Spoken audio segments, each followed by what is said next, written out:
Empress Theodora was born in Constantinople. She was born into a very low class.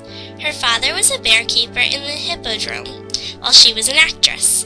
Before she met Justinian, she was the mistress of Hybeculaus, the governor of a province in North Africa.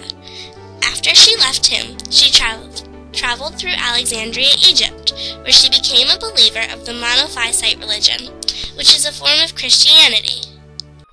After that, Theodora moved back to Constantinople. There she met Justinian. He was not allowed to marry Theodora because senators like him could not marry actresses like her, so he persuaded his uncle, Justin I, the current emperor, to change the law so that he could marry her. They married in 522. Justinian inherited the throne on April 4th, 527, making Theodora empress. When Theodora was empress, she influenced Justinian greatly.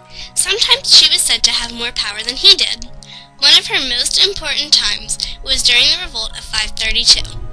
At the Hippodrome, the Blues and the Greens started a riot when Theodora and Justinian made an appearance. They fled back to the palace, and Justinian was ready to flee. His officials were telling him to leave, and that his bags were packed and the boat was waiting for him. Theodora sat in silence. Then Theodora made a famous speech.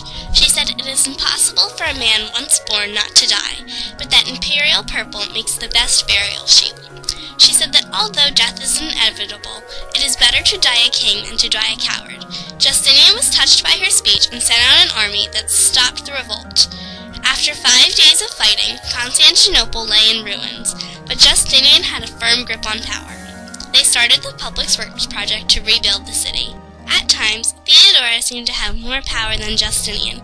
She was a Monophysite believer, and she persuaded Justinian to pass a law that protected Monophysites from persecution because the Orthodox Christians were persecuting them. She also set up homes for former prostitutes and laws that protected them.